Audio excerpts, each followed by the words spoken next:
Shalom Bapak Ibu yang terkasih dalam Tuhan. Senang sekali kita akan melihat kembali akan pemahaman kita tentang sedekah itu amazing. Artinya apa? Sedekah itu sesuatu yang luar biasa.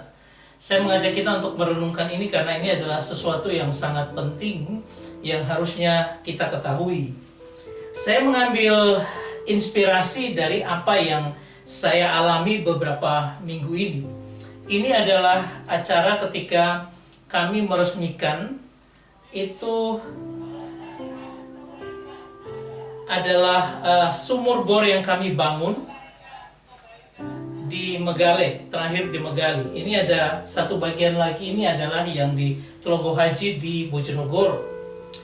Saya katakan itu amazing karena prosesnya juga luar biasa, sehingga apa yang kami lakukan, pengalaman saya dengan Bumi Bakti Foundation, ini yang saya ingin sharingkan kepada kita. Ya, kenapa demikian? Karena ketika kami menggali sumur di Megale, begitu banyak tantangan hambatan. Saya ceritakan dulu, ini adalah di Telogo Haji. Kami ketika menggali sumur itu kemudian kami mendapatkan sumber di 60, kemudian kami gali sampai 96 juga tidak dapat. Tetapi sumur yang pertama kami gali itu adalah sumbernya kecil. Karena kami tidak puas dan kami ingin melakukan yang terbaik bagi orang di Telogo Haji, terus kami menyewa orang lain lagi karena yang mengebor ini sudah selesai tugasnya. Tapi karena kami tidak puas, kami sewa orang lain dan ada yang sanggup.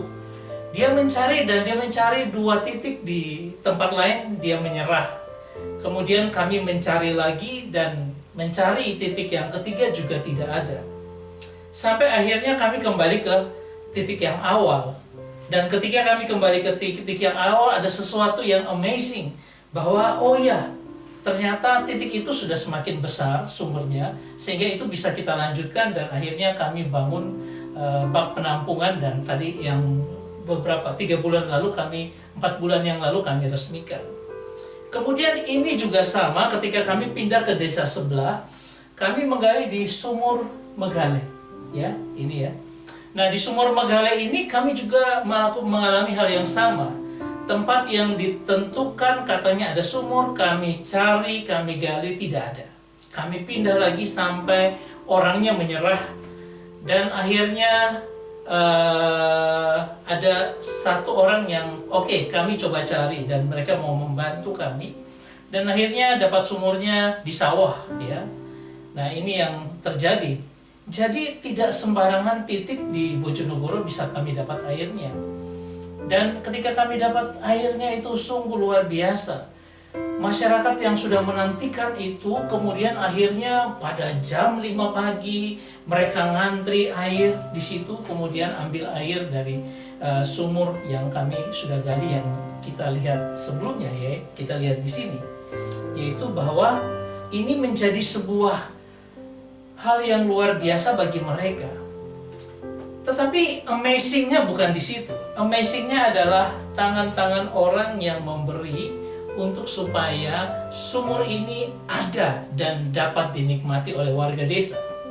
Kami kerjasama dengan salah satu yayasan, YDPM, Yayasan Dana Paramita Majapahit. Tetapi ada banyak teman-teman lain yang juga membantu dari kitabisa.com dan langsung dikirim ke rekening dan sebagainya. Tapi kami melihat bahwa ada tangan-tangan orang yang luar biasa yang memberikan diri mereka untuk membantu orang lain yang kekeringan di desa Megale dan Telogo Haji. Dan itu yang patut dibilang amazing, bahwa ada orang-orang seperti itu. Itu yang membuat saya mengajak kita untuk melihat bagaimana tangan Tuhan melewati Anda dan saudara sekalian yang sudah memberikan untuk terlaksananya sumur bor ini. Saudara yang terkasih, saya mengajak kita untuk merenungkan tentang arti kata sedekah yang kita kenal. Dan saya katakan it's amazing. Itu merupakan hal luar biasa. Nah, saya akan membagi itu dalam 3 video. Pertama, sedekah dari kata Yunani, yaitu elemosune, ya. Kemudian bagian kedua kita akan bicara dari Matius 5 ayat 20, hidup keagamaan di situ disebut dengan apa dan bagaimana itu menjadi sedekah dan korban kita. Ini sangat menarik. Saya harap kita bisa mengikutinya. Dan bahkan pada bagian yang ketiga, kita akan bicara sedekah dalam konteks Judeo-Helenistik atau Judeo-Greek, ya, dan kekinian dalam kondisi kita pada saat ini. Dan ini bicara tentang arti kata sedekah, pemberian sesuatu kepada fakir miskin atau orang yang menderita atau yang berhak menerimanya. Orang-orang di Megale dan Telogo Haji, mereka adalah orang-orang yang berhak menerima karena mereka menderita ketika musim kemarau, mereka tidak bisa mendapatkan air dan mereka harus minta pertolongan dari Pemkab untuk mengirimkan air, dan itu pun mereka bayar. Ya, jadi bagaimana cara kita menggali hati kita untuk mengerti arti sedekah, dan kita tidak melewatkan arti itu dalam hidup kita, tetapi itu menjadi luar biasa dalam kehidupan kita. Saya mengajak kita untuk melihat, ya, ayat-ayat yang berhubungan dengan sedekah dalam pengertian elemosunen. Ya, ini dikatakan elemosunen dalam Lukas pasal 12 ayat 33. Jualah segala milikmu dan berikanlah sedekah, elemosunen. Buatlah bagimu pundi-pundi yang tidak dapat menjadi tua, satu harta sorga yang tidak akan habis, yang tidak dapat didekati pencuri dan tidak dirusakkan oleh ngengat. Kita tahu bahwa harta di surga tidak akan dirusakkan oleh apapun karena kita menabung di surga. Dan itu terkandung dalam arti kata sedekah. Orang yang sedang memberikan sedekah, memberikan bagi orang lain bantuan itu kepada mereka yang patut menerimanya, itu mendapatkan sedekah yang memberikan sedekah yang luar biasa, yang mana mengumpulkan harta surgawi. Ini luar biasa. Ada bagian lain di dalam Kisah Rasul pasal 10, mulai dari ayat 2, ia saleh. Ini bicara tentang Cornelius.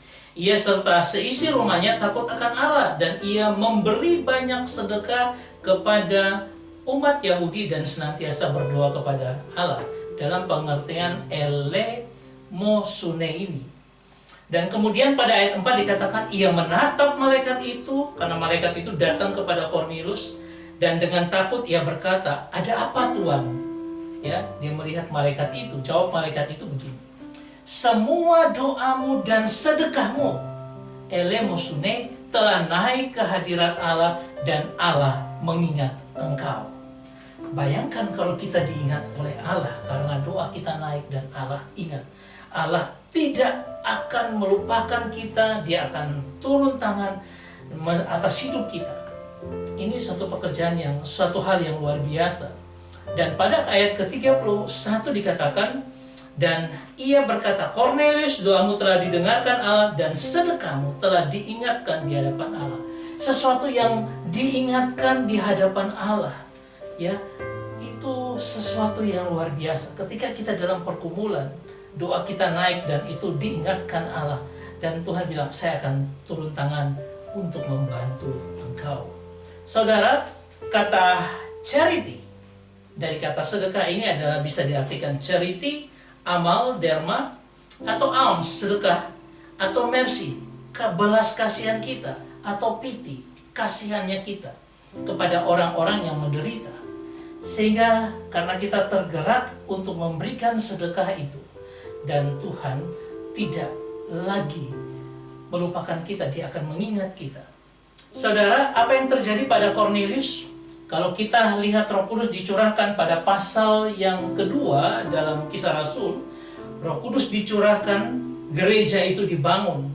Tapi ingat, pada Kisah Rasul 10, kejadian juga, Cornelius dan seluruh isi rumahnya, mereka bertobat karena mereka memberi sedekah. Tuhan menyatakan kuasanya, kemudian mengambil mereka, menjadikan dia anaknya, dan akhirnya apa? Mereka bertobat. Bukan hanya itu saja, bahkan pada kejadian itu ditumpangi tangan dan mereka menerima Roh Kudus, berbicara dalam bahasa roh, ya, seperti yang pernah dialami murid-murid. Sehingga itu menjadi sebuah tanda bahwa apa? pada waktu Cornelius, di rumah Cornelius, ada sebuah pencurahan yang menjadi tanda bahwa Tuhan juga mencurahkan Roh Kudus bukan hanya kepada orang Yahudi, tetapi juga kepada bangsa-bangsa lain. Cornelius karena sering memberi sedekah, dia dipakai Tuhan juga menjadi saluran berkat bagi bangsa-bangsa lain. Ketika apa? Tanda yang utama Roh Kudus dicurahkan bagi bangsa-bangsa supaya dimengerti oleh murid-murid terjadi di rumah Cornelius.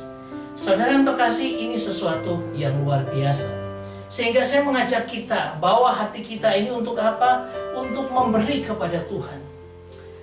Kalau kita lihat daripada Matius pasal 25 ayat 31 sampai 46, itu diceritakan tentang bagaimana ketika Tuhan berkata, ketika aku lapar engkau tidak memberi aku makanan, ketika aku haus kekeringan engkau tidak terjun untuk memberikan aku air, ketika aku seorang asing engkau tidak menolong aku, ketika aku telanjang, aku sakit, aku dalam penjara, engkau tidak turun tangan untuk membantu. Lalu orang-orang pada berkata, kapan kami melihat engkau lapar, haus? Dia bilang, ketika engkau melakukan untuk salah seorang dari yang paling hina, dari saudara-saudara di antaramu, kau sudah melakukan untuk aku. Bayangkan apa yang kita lakukan. Misalnya sedekah yang kita lakukan, itu berdampak. Kita memberi itu untuk Tuhan, bagi orang-orang yang membutuhkannya. Sehingga pada ayat 25, ini ancaman yang luar biasa. Tuhan katakan pada orang-orang yang tidak peduli akan orang lain, dikatakan, dan mereka ini akan masuk ke tempat siksaan yang kekal. Tetapi orang benar yang melakukan perbuatan baik, menopang orang lain, menolong orang lain, dikatakan, tetapi orang benar ke dalam hidup yang kekal. Saudara, saya mau mengajak kita untuk ada satu hal. Ketika iman percaya kita dibentuk dengan luar biasa, ada satu hal yang harus kita lakukan setiap hari, dan itu harus kuat nyata dalam kehidupan kita, yaitu melayani sesama. Berarti kita juga melayani akan Tuhan. Tuhan memberikan ekspresi yang luar biasa. Kalau engkau melayani mereka, orang lain yang paling hina, engkau melayani aku. Itu yang dilakukan oleh Mother Teresa, ya, ketika dia memberikan makanan, minuman, perhatian kepada orang-orang miskin di Kalkuta. Saya mengajak kita untuk memiliki gaya hidup yang luar biasa ini, yaitu apa? Memberi bagi orang lain, bersedekah bagi orang lain.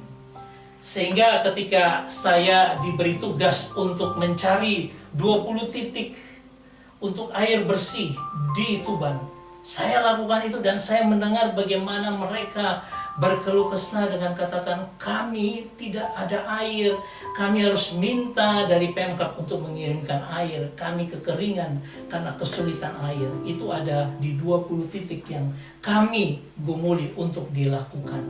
Ini adalah ketika saya bertemu dengan kepala-kepala desa dan berbicara dengan mereka. Bayangkan seperti ini, ya, satu desa di mana tempat biasanya ada air, ketika mulai masuk bulan Juni saja, itu airnya sudah tidak ada. Luar biasa kekeringan di Tuban, dan banyak orang yang membutuhkan tangan-tangan kita. Saya tidak berkata bahwa harus ke Tuban, kemana saja. Ketika kita diperlihatkan ada orang-orang yang membutuhkan bantuan kita, sebagai anak-anak Tuhan, saya katakan harus melakukan sedekah, harus melakukan bantuan kepada orang di sekitar kita. Dan saya sangat berharap ini menginspirasi kita untuk apa? Untuk semakin melihat sekeliling kita, lakukan pekerjaan untuk melayani orang-orang di sekeliling kita. Berikan apa yang kita bisa berikan, bahkan dari kekurangan kita pun juga kita bisa beri. Karena apa? Ada hati yang luar biasa yang Tuhan taruh dalam hidup kita, hati mengasihi orang, siapapun orang itu, tidak peduli siapapun dia, tapi kita harus berbagi dengan mereka. Ini rancangan saya untuk tahun 2025, tapi bukan saya.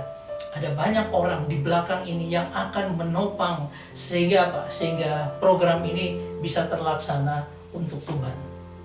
Dan mungkin kalau saya menyampaikan seperti ini, berikanlah hatimu juga bagi orang-orang lain di sekitar kita yang membutuhkan pertolongan kita.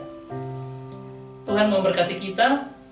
Tetapi kita akan melanjutkan ini untuk memahami arti sedekah dalam Matius pasal 5 ayat 20 dalam perspektif Judeo-Helenistik.